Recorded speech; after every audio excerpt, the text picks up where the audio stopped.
मेरी तरफ से ये पूरा कोशिश होगा कि आपका कोई भी प्रॉब्लम हो उसका हम समाधान करेंगे, चाहे आपका स्पर्श रिलेटेड हो, चाहे ओआरओपी रिलेटेड हो। मैं जानता हूं कि जो OROP 2 है। जय हिंद दोस्तों, आखिरकार सेना के बड़े पदाधिकारी जनरल साहब सेंट्रल कमांड के आर्मी कमांडर जेशो जवानों की OROP विसंगतियों के समाधान करने हेतु बोल ही पड़े।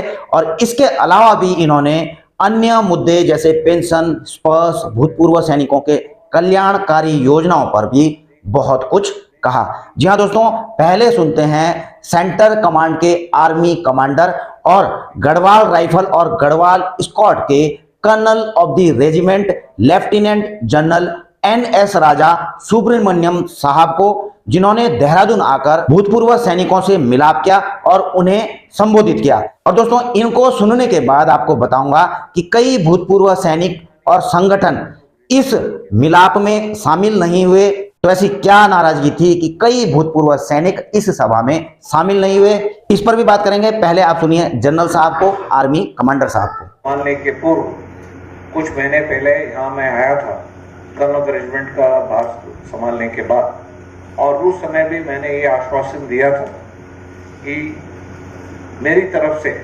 हमारे गौरव सेनानियों का वेलफेयर और एडमिनिस्ट्रेशन और देखभाल में कोई कमी नहीं होगा।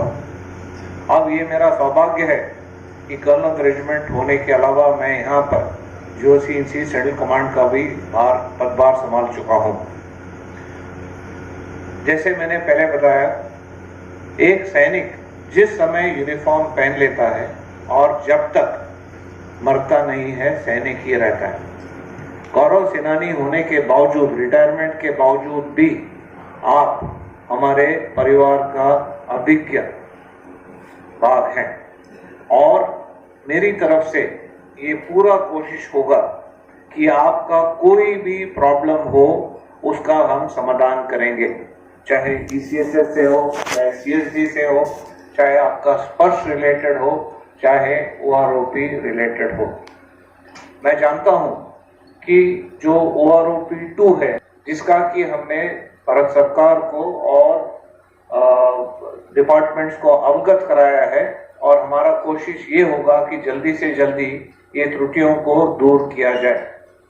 बाकी स्पर्श का जो प्रॉब्लम्स आ रहे हैं उसके लिए हमने सेंटर में भी और हमारे हर एक यूनिट्स में स्पर्श रिड्रेसल केंद्र खोला हुआ है, हेल्पलाइन खोला हुआ है, जहां पर आप जाकर अपने प्रॉब्लम्स निपटा सकते हैं।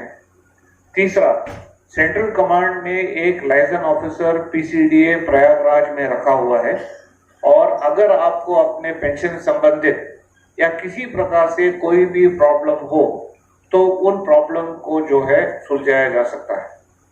चौथा, हमारे गढ़वाल राइफल्स रेजिमेंटल सेंटर जिस प्रकार से सतत मिलाप प्रोग्राम का आयोजन करता है, अभी उस सतत मिलाप प्रोग्राम में बढ़ावा दिया गया है, और मैंने ये निर्देश दिया है कि जब वो हमारे जिस जगह पर जाते हैं, साथ साथ पेंशन रिलेटेड इश्यू के साथ स्पर्श वाला प्रॉब्लम और भी कोई प्रॉब्लम आपका हो, उसको नोट कर उसी समय उसको रिजॉल्व किया जाएगा।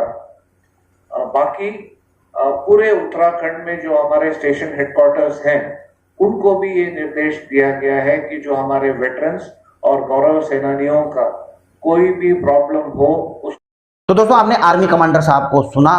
उन्होंने कहा कि हमने OROP के त्रुटियों के समाधान हेतु डिपार्टमेंट और सरकार को अवगत कराया है, और हमारी पूरी कोशिश रहेगी कि इसका समाधान जल्दी से जल्दी किया जाए। तो कहीं ना कहीं पर देश भर में भूतपूर्व सैनिकों के प्रोटेस्ट को देखते हुए सेना के बड़े अधिकारियों को भी यह आभास हो चुका है कि जेशो जवानों की OROP में विसंगतियों को दूर किया जाना जरूरी है, अन्यथा भूतपूर्व सैनिक जेशो जवानों का प्रोटेस्ट देश भर में बढ़ता रहेगा और आपस में मतभेद गहराते रहेंगे, जो कि कोई भी नहीं चाहता। लेकिन दोस्तों, एक और चीज मैं इस पर बताने जा रहा था कि गौरव सेनानियों के बहिष्कार के चलते इस मिलाप में उतनी भूतपूर्व सैनिकों की मौजूदगी नहीं थी जितनी होनी चाहिए थी। जितनी भीड़ वहां पर होनी चाहिए थी, वह भीड़ नदारद थी। अब दोस्तों ऐसा क्या हुआ कि गौरव सैनानी उत्तराखंड इस प्रकार के कार्यक्रमों का बहिष्कार कर रहे हैं। दोस्तों आपको कुछ दिन पहले की याद ही होगी, जब जो है सीएचडी में, सब एरिया कैंटीन देहरादून के सीएचडी में अनियमितताओं को लेकर के, अव्यवस्थाओं को लेकर के गौरव सैनानियों ने वहां पर प्रदर्शन किया था, अपनी मांगों को रखा था। और इसके बाद आपको कैंटीन व्यवस्थाओं में काफी सुधार देखने को भी मिला होगा। लेकिन इसके बाद कैंटीन प्रशासन की तरफ से 50 भूतपूर्व सैनिकों के खिलाफ गंभीर धाराओं में एफआईआर दर्ज करा दी गई। आप देख ही रहे होंगे कि सब एरिया सरकार के कार्यक्रमों का बहिष्कार करेंगे। पूर्व सैनिक गौरव सैनानी एसोसिएशन उत्तराखंड व सहयोगी पूर्व सैनिक संगठन के सदस्य सब एरिया की ओर से 50 से अधिक पूर्व सैनिकों पर दर्ज मुकदमे वापस न लिए जाने से नाराज हैं। उन्होंने सब एरिया व सरकार की ओर से आयोजित किसी भी कार्यक्रम का पूर्ण बहिष्कार करने का निर्णय लिया है। यहां पर जो है गौरव सैनानी उत्तराखंड की तरफ से बताया गया है कि जब तक उनके ऊपर से जो है एफआईआर वापस नहीं ली जाती है तो वो इस प्रकार के किसी भी कार्यक्रम में जो कि सब एरिया की तरफ से आयोजित किया जाता है या सरकार की तरफ से आयोजित किया जाता है तो वहां पर वो जो है हिस्सा नहीं लेंगे। तो क्या भूतपूर्व सैनिक यदि अपने अधिकारों के लिए आवाज उठाते हैं तो उनकी आवाज को दबाने के लिए उनके ऊपर जो है एफआईआर दर्ज कर दी जाएगी? तो सभा में शामिल न होना कोई व्यक्तिगत विरोध नहीं था आर्मी कमांडर साहब का, बल्कि यह एसोसिएशन के द्वारा कार्यक्रमों का बहिष्कार करने के संदर्भ में था। तो दोस्तों संगठन ही शक्ति है। जब तक आप संगठित हैं, आप ताकतवर हैं, आपके बारे में हर कोई पूछेगा, आपकी बातों को हर कोई सुनेगा।